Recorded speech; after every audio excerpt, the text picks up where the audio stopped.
మీ అందరికీ ప్రభువైన యేసుక్రీస్తు పేరట శుభాలు తెలియజేస్తున్నాను. రీసెంట్ టైమ్స్లో శామ్ కిషోర్ తన యొక్క కుమారులు వీరు ఫ్యామిలీ అంతా కలిసి చేస్తున్నటువంటి గారడీ విద్యల గురించి బయట పెడుతూ మనం కొన్ని వీడియోస్ రిలీజ్ చేసాం. వారు కూడా 2 రీల్స్ రిలీజ్ చేశారు. మొదటిగా శామ్ కిషోర్ గారు కుమారుడు ఒక రీల్ని రిలీజ్ చేశాడు. రెండోదిగా శామ్ కిషోర్ గారు మరొక రీల్ని వారు రిలీజ్ చేశారు. అయితే ఎక్కడా కూడా మన పేరు లిఫ్ట్ చేయకుండా చాలా తెలివిగా మమ్మల్ని నా కుమారుణ్ణి క్రిటిసైజ్ చేస్తున్నారు, మమ్మల్ని విమర్శిస్తున్నారు అన్నారే కానీ ఎక్కడా కూడా నా పేరుని వారు ఎత్తకుండా చాలా తెలివిగా మాట్లాడాను అని అనుకుంటున్నారు. కానీ there is a proverb in Telugu, తాడిని తన్నేవాడు ఉంటే వాడు తలను తన్నేవాడు మరొకడు ఉంటాడంట. నా పేరు ఎక్కడా లిఫ్ట్ చేయకపోయినా మేము ఎప్పుడైతే వీడియో రిలీజ్ చేసామో వెంటనే దానికి స్పందిస్తూ వీడియో రిలీజ్ చేశారంటే ఖచ్చితంగా అది నన్ను ఉద్దేశించే. అయితే ఇక ఏమాత్రము ఆలస్యం చేయకుండా మొదటిగా శామ్ కిషోర్ గారు కుమారుడు ఏం మాట్లాడాడో చూద్దాం, ఏం మొరిగాడో చూద్దాం. Hi everybody, Andarki praise Lord. So today I want to speak on the most controversial topic, criticism, Vimarsha. So let us speak about David and Michal. Davidu మరియు మీకాల్ గురించి మాట్లాడుతున్నాము. If you look here, David danced, he didn't perform. దావీదు నాట్యం వేసాడు, ప్రదర్శించలేదు. ఎందుకు అంటారా? దేవుడు దావీదుకి ఇచ్చిన ఆ విజయాన్ని బట్టి, సాక్ష్యాన్ని బట్టి ఎవరేమనుకున్నా, ఎవరు చూసినా నా దేవుడు నాకిచ్చిన సాక్ష్యం, నాకిచ్చిన విజయం అని నాట్యం వేశాడని. Why? Because he had danced for his testimony, for his victory. So David danced in the presence of the Lord, but Michal mocked the presence of the God. Why? Because Michal didn't have as great of a testimony than David. దావీదుకి ఆ సాక్ష్యం ఉంది మరియు మీకాల్కి లేదు. అందుకని you can see the difference there. If you have a greater testimony, your worship will be greater. And I worship the Lord with all my might. I use everything to worship and glorify the Lord. I use the stage, I use the lights, everything for the glory of the Lord. Why? Because I know the testimony given to me. I know what God brought me through. And it's the exact reason I'm willing to worship with everything I've got. దేవుడు నాకు ఇచ్చిన సాక్ష్యాన్ని బట్టి, విజయాన్ని బట్టి నా లిమిట్లో I use everything ఆయన మహిమ కోసము పాడతానండి, ఆరాధిస్తాను. So there are many Michals on social media. మరియు సోషల్ మీడియాలో మీకాల్ లాగా విమర్శ చేయడానికి సిద్ధంగా ఉన్న వాళ్ళకు. Michal didn't have kids for a lifetime. Her bowels were blocked. మీకాల్కి జీవితాంతం పిల్లలు లేరండి. ఎందుకు? Because she mocked David and his testimony. దావీదుని మరియు దావీదు సాక్ష్యాన్ని విమర్శించింది కాబట్టి. ఇక్కడ చూసుకుంటే మీకాల్ ఎంత పెద్ద ఆశీర్వాదాన్ని పోగొట్టుకుందో చూస్తున్నాను. Why? Just because she mocked David and David's testimony. So ఈ రోజు if you are mocking man of God, if you are criticizing people who are serving God, then you are at risk of losing your blessing and your generations. So అలానే దావీదులాగా ప్రార్థించి ఆ సాక్ష్యాన్ని పొందుకొని మరియు ఆరాధించండి. అంతేకాని మీకాల్ లాగా విమర్శ చేయడానికి సిద్ధంగా ఉండడం వలన మీకున్న ఆశీర్వాదం మీరు మీ చేతితోనే పోగొట్టుకుంటారండి. So if you are like Michal, stop being Michal and start being David. ఇందాక నేను మొరిగాడు అనే పదాన్ని ఎందుకు ఉపయోగించానో తెలుసా? ఈ పరిశుద్ధుడు ఈనోక్ అబ్రహాం ఏమో దావీదట, తినను విమర్శించిన నేనేమో మీకాలు అని అంటా ఉన్నాడు.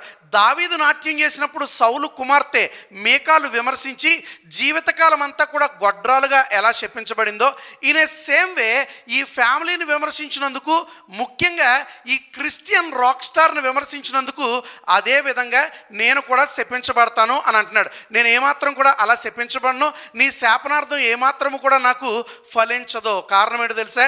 నాకు 2 బిడ్డలు ఉన్నారు ఇప్పటికే.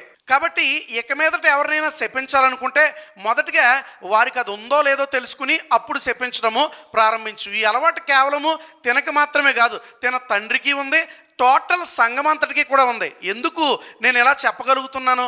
సంఘాన్ని నేను ఎందుకు విమర్శిస్తున్నాను తెలుసా? రీసెంట్గా శామ్ కిషోర్ గారి మీద మేము ఒక వీడియో రిలీజ్ చేస్తే వీరు సంఘం నుంచి చాలామంది వాట్సాప్ వాయిసెస్ పెట్టారు, కొంతమంది కాల్స్ చేసి మా టీం మెంబర్స్ని విపరీతంగా తిట్టారు. ఒక ఆమె అయితే శాపనార్థాలు పెడుతుంది, ఎక్కడ కనబడితే అక్కడ కొడతాదట, మేము నాశనం అయిపోతామంటే, మా కార్లు యాక్సిడెంట్లు అయిపోతాయంటే, మేము ఎందుకు పని చేయకుండా పోతామంటే, అసలు మాకు పుట్టగ ఉండవట. శ్యామ్ కిషోర్ గారు దేవుడా అమ్మా అంటున్నావు, ఆడు వీడు అంటున్నావు, మూతిపల్లి రాలగొడతా ఏమనుకుంటున్నావు? నువ్వు ఆడుండా గానీ పట్టుకోగలుగుతాం, పట్టుకోలేము అనుకోవద్దు. మేమేమి ఒకళ్ళం లేము, చాలా మంది ఉన్నాం. పాస్టర్ అంట, పాస్టర్ మీ మీటింగ్లో ఉన్నాడా నీ పాస్టర్? మరి నువ్వెవరు? పగల మాటలు మాట్లాడితే దవడపల్లి రాలుతాయి ఏం చెప్పు నీ పాస్టర్కి నీకు. ఏడకొచ్చాను పగలు కొడతాం, తన్నిచ్చుకుంటావు. మరి ఏమనుకుంటున్నావు? Be careful. ఇలాగా వారి సంఘము మమ్మల్ని శపించడానికి గల కారణం ఏంటో తెలుసా? శామ్ కిషోరే దీని అంతటికి గల కారణం. అతడికి ఈ యొక్క స్వభావం ఉంది. సైకలాజికల్గా అతడు తన సంఘాన్ని ఎలా ప్రిపేర్ చేస్తున్నాడు తెలుసా? నేను ఒక గొప్ప ప్రవక్తని, నేటి కాలంలో ఉన్న గొప్ప దైవజనుణ్ణి, నన్ను ఎవరైనా ఏమన్నా అంటే వారు శపించబడతారు, నాశనం అయిపోతారు, వారికి పిల్లలు ఉండరు, ఇలాంటి శాపనార్థాలు పెట్టే సంఘము శామ్ కిషోర్ గారి యొక్క సంఘం. దేవుని వాక్యం ఏమంటుంది? నీ నాలుకను జాగ్రత్తగా కాచుకో, నీ నాలుక జీవన్మరణాలు కలిగి ఉంది కనుక నువ్వు ఏదైనా మాట్లాడేటప్పుడు శ్రద్ధగా మాట్లాడంటే ఒక వ్యక్తిని శపించమని దేవుడు ఒక ప్రవక్తను ఏర్పాటు చేస్తాడా? బైబిల్ ఏమంటా ఉంది? నీ నోటిని జాగ్రత్తగా కాచుకో, నీ నాలుక జీవన్మరణాలు కలిగి ఉంది కనుక నువ్వేం మాట్లాడినా శ్రద్ధగా మాట్లాడని బైబిల్ చెప్తా ఉంటే, వీరి సంఘంలో తెలిసినది ఏంటి అని అంటే ఎదుటి వారిని శపించడము, శాపనార్థాలు పెట్టడం. Let us speak about David and Michal. దావీదు మరియు మీకాల్ గురించి మాట్లాడుతున్నాము. If you look here, David danced, he didn't perform. దావీదు నాట్యం వేసాడు, ప్రదర్శించలేదు. ఈనోక్ అబ్రహాం తను దావీదుతో పోల్చుకున్నాడు కదా. అసలు ఈనోక్ అబ్రహాం ఎలియాస్ దావీదు తన యొక్క నాట్యం ఏంటో, తను దేవుని సన్నిధానంలో ఎలాగా ఆనందిస్తున్నాడో ఒకసారి మీరు చూడండి.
పిచ్చి కుక్కలాగా అరవటం, పాప్ సింగర్ లాగా, మెటాలిక్ బ్యాండ్ లాగా పెర్ఫామ్ చేయడం, ఇది దావీదు ఆరాధన అనుకుంటున్నావా? అసలు నిన్ను నువ్వు ఏ రీతిగా దావీదుతో పోల్చుకున్నావు? దావీదు నాట్యం చేశాడు కదండి, నేను కూడా నాట్యం చేస్తున్నాను, సో నేను దావీదు ఒకటే అంటావా? అయితే నీకంటే గొప్పగా అల్లు అర్జును, ఎన్టీఆర్, చిరంజీవి వీరందరూ కూడా డ్యాన్స్ చేస్తున్నారు, మరి వీరు కూడా దావీదులు అయిపోతారా? అలా కాదండి, వారు సినిమా పాటలకు వేస్తున్నారు, మేము దేవుని పాటలకు వేస్తున్నామంటావా? సినిమా పాటకు డ్యాన్స్ చేస్తే అది దావీదు నాట్యం కాదు. అవే డ్యాన్స్ మూవ్స్ దేవుని పాటకు చేస్తే దావీదు నాట్యం అయిపోతుందా? పాటలో దేవుని పేరు పెట్టినంత మాత్రాన శరీర కదలికలు పవిత్రమైపోవు. నువ్వు దావీదుతో పోల్చుకోవాలంటే అతను చేసిన నాట్యంలో మాత్రమే కాదు, అతడు దేవుని హృదయానుసారుడు. అతని హృదయంలో, అతని ఉద్దేశాల్లో, అతని ప్రవర్తనలో, అతని మర్యాదలో, వీటితో దావీదుతో నువ్వు ఎందుకు పోల్చుకోవడం లేదు? దేవుని పాటకు డ్యాన్స్ చేయడం వలన ప్రతి డ్యాన్స్ కూడా దావీదు నాట్యము కాదు. దేవుని పాటకు డ్యాన్స్ చేసిన ప్రతి వ్యక్తి దావీదు అయిపోవడం. ప్రతి గొట్టంగాడు దావీదు నాట్యముతో పోల్చుకోవడమే. నేను స్టేజ్ మీద దేనిని ఉపయోగించినా అది దేవుని మహిమ కొరకే అని అంటా ఉన్నాడు. చూడండి ఒకసారి దేవుని మహిమ కొరకు తన హెయిర్ని ఎలా యూజ్ చేస్తున్నాడో.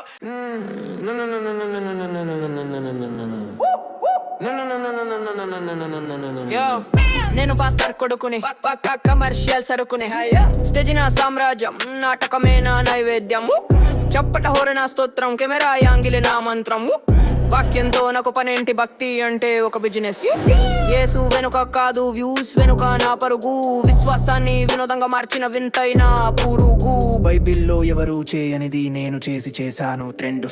నేను పాస్టర్ కొడుకుని, పక్క కమర్షియల్ సరుకుని, స్టేజ్ నా సామ్రాజ్యం, నాటకమే నా నైవేద్యం, మైకు పడితే చాలు నేను అవుతాను ఒక మైకేల్ జాక్సన్, పైసా వసూలే ధ్యేయం, నేను ఒక స్పిరిచువల్ గేమర్, కన్నీళ్ళు కూడా నాకు కలెక్షన్ పెంచే ట్రిక్కులు స్టేజీ మీద స్టెప్పులేస్తే ఫిదా అవుతారు పిచ్చోళ్ళు నేను పాస్టర్ కొడుకుని పక్క కమర్షియల్ సరుకుని స్టేజ్ నా సామ్రాజ్యం నాటకమే నా నైవేద్యం నేను పాస్టర్ కొడుకుని పక్క కమర్షియల్ సరుకుని స్టేజ్ నా సామ్రాజ్యం నాటకమే నా నైవేద్యం తన హెడ్ని అటు ఇటు ఊపడము, చెయ్యి పెట్టకూడని ప్లేస్లో పెట్టడము, ఇదంతా కూడా దేవుని మహిమ కొరకే అంటున్నాడు నేటి కాలము దావీదు గారు, ఈనోక్, అబ్రహాం.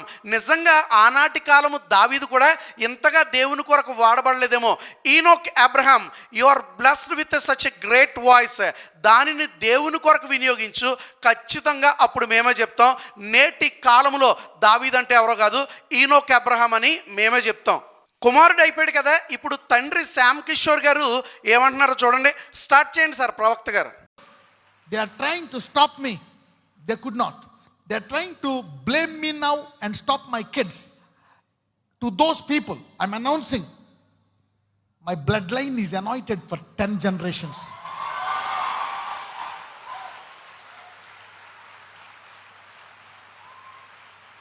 నువ్వు ఒక జనరేషన్లో ఎంతకాలం బతుకుతావో తెలీదు, నువ్వేం జడ్జిమెంట్ ఇస్తావు?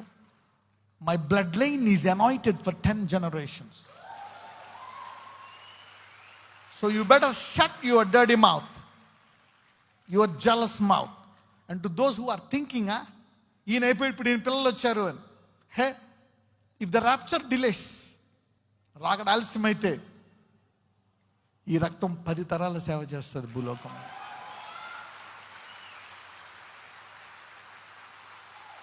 ఏం చేస్తారో చేసుకోండి, డైలాగులు వేసుకోండి, ఆపుకోండి.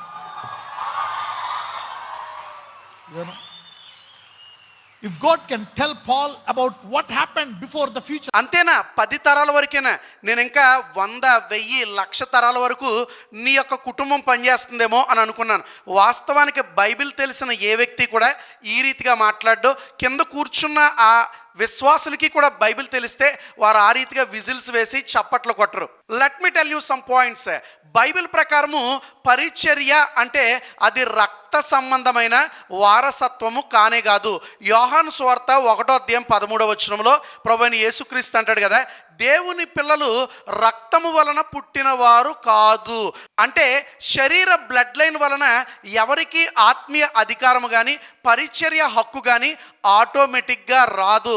నీ బ్లడ్ లైనే కాదు, ఎవడి బ్లడ్ లైన్ కూడా వారసత్వంగా పరిచర్లోకి రాకూడదు.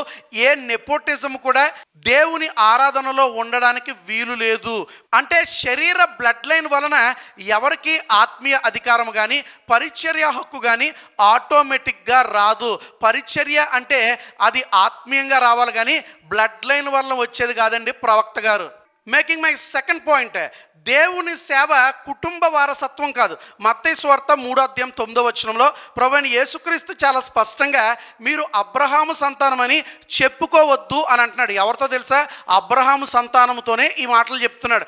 అనగా అబ్రహాము బ్లడ్ లైన్ ద్వారా వచ్చినంత మాత్రాన అబ్రహాము సంతానం అయిపోరని యేసుక్రీస్తు చాలా సుస్పష్టంగా ఆయన చెప్తున్నాడు. కాబట్టి నా బ్లడ్ లైన్ తరతరాలు పరిచయం చేస్తుంది అనేది బైబిల్ సిద్ధాంతం కాదు. శ్యామ్ కిషోర్ గారు ఒకరు పరిచర్లోకి రావాలంటే నిర్ణయించేది బ్లడ్ లైన్ కాదు, దేవుని పిలుపు. ఈ చిన్న లాజిక్ కూడా తెలియని నువ్వు ఒక గొప్ప ప్రవక్త, నిన్ను ఎవరైనా ఏమన్నంటే శపించబడతారు, అది మేము నమ్మాలి. చివరిగా శ్యామ్ కిషోర్ గారికి నాదొక ప్రశ్న. నా బ్లడ్ లైన్ 10 తరాల వరకు పనిచేస్తుందని అంటా ఉన్నాడు కదా, అయితే పరిచర్య రక్తములో ఉంటుందా లేక దేవుని పిలుపులో ఉంటుందా?